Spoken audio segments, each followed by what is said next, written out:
J'ai commencé pour vous un hardi stratagème. Votre père fait voir une paresse extrême à rendre par sa mort tous vos désirs contents. Je viens de le tuer. En parole, j'entends. Je fais courir le bruit que, d'une apoplexie, le bonhomme surpris a quitté cette vie. Mais avant, pour pouvoir mieux feindre ce trépas, j'ai fait que, vers sa grange, il a porté ses pas. On est venu lui dire, et par mon artifice, que les ouvriers qui sont après son édifice, parmi les fondements qu'ils en jettent encore, avaient fait, par hasard, rencontre d'un trésor. Il a volé d'abord, et comme à la campagne tout son monde à présent, or nous deux l'accompagne, dans l'esprit d'un chacun je le tue aujourd'hui et produis un fantôme enseveli pour lui. Enfin, je vous ai dit à quoi je vous engage. Jouez bien votre rôle. Et pour mon personnage, si vous apercevez que j'y manque d'un mot, dites absolument que je ne suis qu'un sot.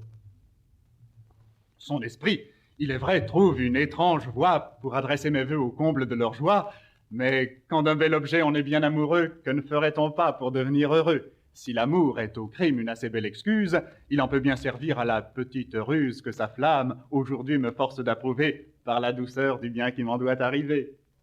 Juste ciel qu'ils sont prompts, je les vois en parole. Allons nous préparer à jouer notre rôle.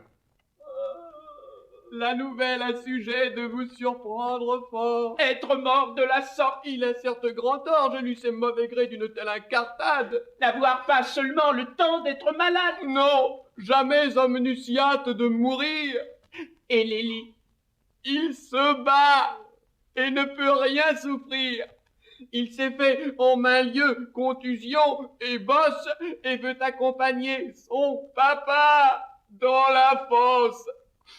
Enfin, pour achever, l'excès de son transport m'a fait en grande hâte ensevelir le mort, de peur que cet objet, qui le rend hypocondre, à faire un vilain coup ne me la lasse mondre. N'importe, tu devais attendre jusqu'au soir. Outre qu'encore un coup j'aurais voulu le voir, qui tôt enseveli, bien souvent assassine. Et tel est cru défunt qui n'en a que la mine. Je vous le garantis trépassé comme il faut.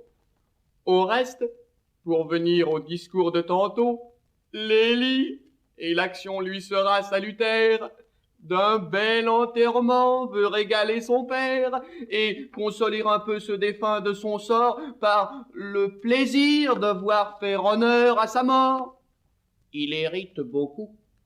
Et comme en ses affaires il se trouve assez neuf et n'y voit encore guère, que son bien, la plupart, n'est point en ce quartier, ou que ce qu'il y tient consiste en des papiers, il voudrait vous prier, ensuite de l'instance d'excuser de tantôt son trop de violence, de lui prêter au moins pour ce dernier devoir. Tu me l'as déjà dit et je m'en vais le voir.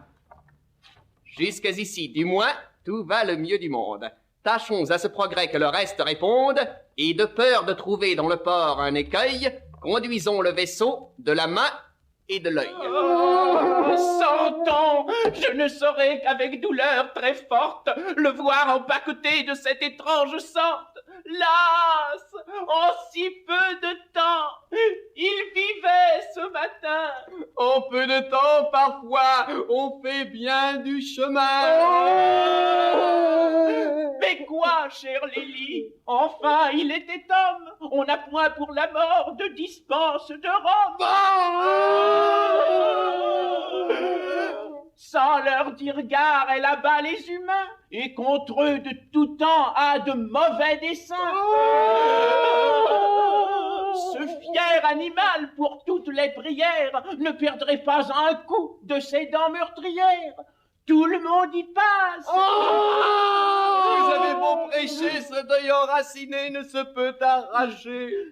Si malgré ces raisons, votre ennui persévère, mon cher Lélie, au moins, faites qu'il se modère. Il n'en fera rien, je connais son humeur. Au reste, sur l'avis de votre serviteur, j'apporte ici l'argent qui vous est nécessaire pour faire célébrer les obsèques. Nous espérons que vous avez apprécié cet aperçu. Pour continuer à écouter ce livre audio sur Google Play Livres, utilisez le lien dans la description de la vidéo.